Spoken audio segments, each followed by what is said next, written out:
Why applied Vedanta? What is applied Vedanta and why we need to learn about applied Vedanta? I've already described to you what is applied Vedanta. It focuses on application of Vedic injunctions. Why do we need it? I'm already very well off. I don't have issues in life. The answer for you then is bless you. Stay that way. And I hope you can. But the reality is, people having money, not having money, having great relationships, not having relationships, everyone in this world, maybe from Elon Musk to a great actor, or let's say a Kisan, a Jawan, or a Pathan, all of the people go through a messy life. It's just that they don't tell you or they don't share. They only share those good things that they pretend to have momentarily. I say pretend because deep inside every one of them, there's humongous amount of agony and desperation to do so many things, and they're not able to do it. You might wonder, I use the word Elon Musk, and you want to know obviously what is bothering him. My own understanding is what bothers him is, how can I make the next 25 billion so I always stay on top? Not that even a penny matters to him after where he is today. But there is something that bothers him. How can he stay at the top and be always the richest person in the world? So you see, is he happy? Answer is no. He has a lot of money, but he doesn't have the peace. What can Vedas do?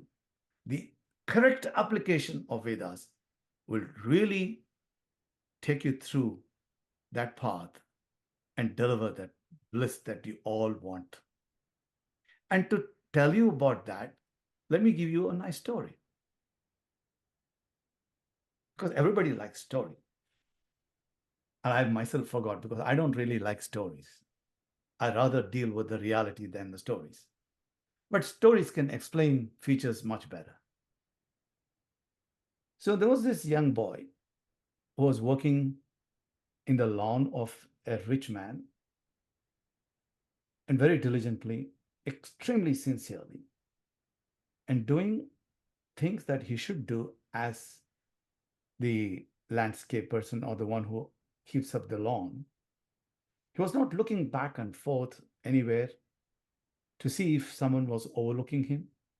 And the reality is he didn't even care about it, but he was so focused on doing this work that he went on and on and on, not realizing that from inside the house, from the glass window, the owner of the house was actually watching him. And he was feeling very pleased to see how this man was working so diligently, so, sincerely. So he really wanted to say, a few good words to him. So he comes out and says, wow, I've never seen a man who works so sincerely, even in the absence of the owner, because most people actually, when the owner is there, they will try to or pretend to do better work.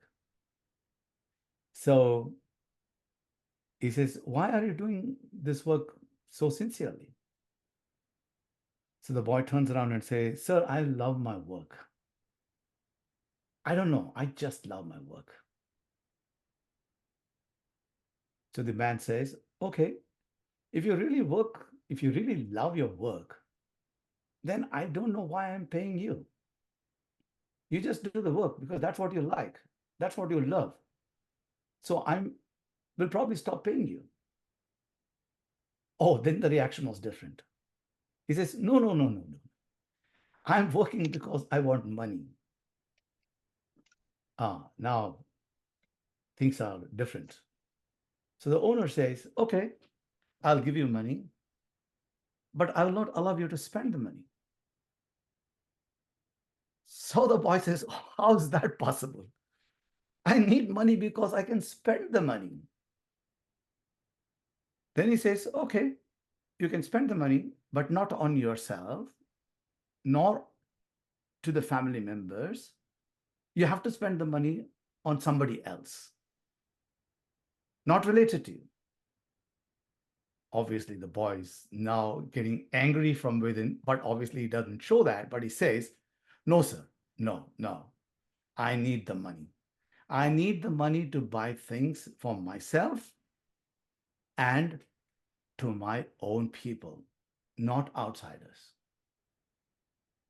So the owner says, why do you want to buy these things?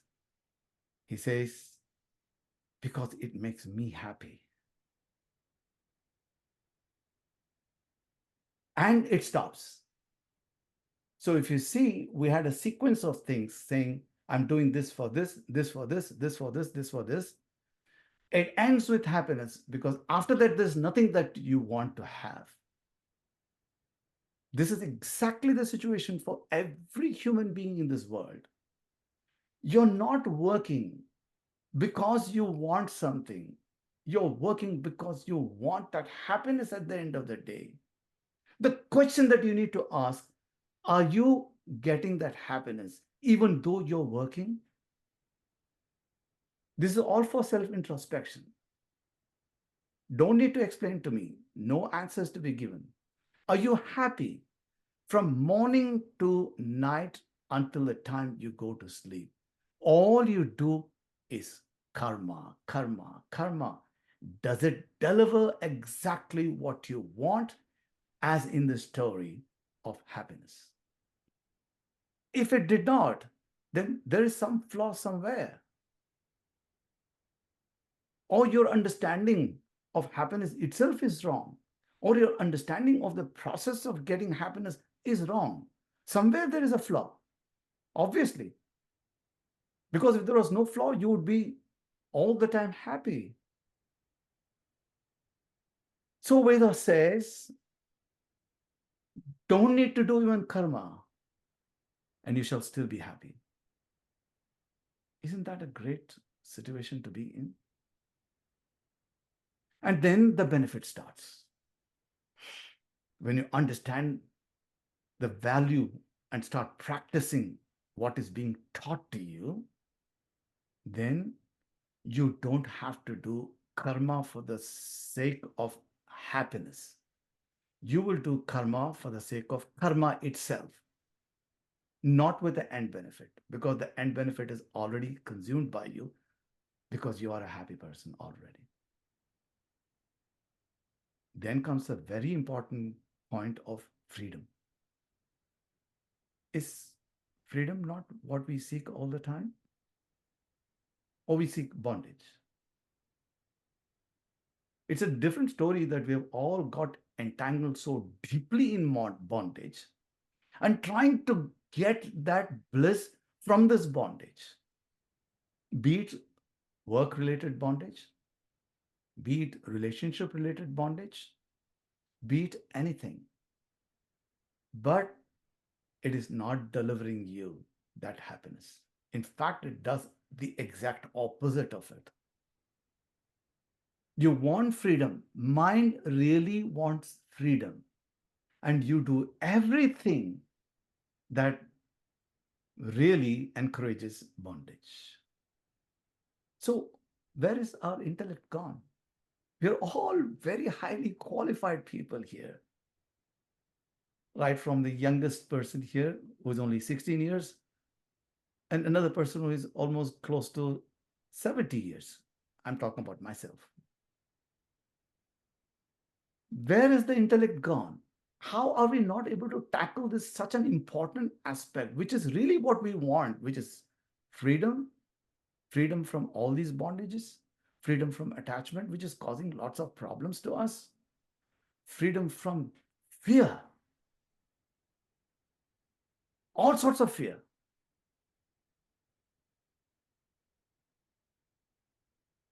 Why are we not able to tackle this? We are so intelligent people. We say this is how the life is. So let's go on with it. Mhm. It's just that you didn't know that there is an answer which will fix all these problems, not temporarily, but permanently.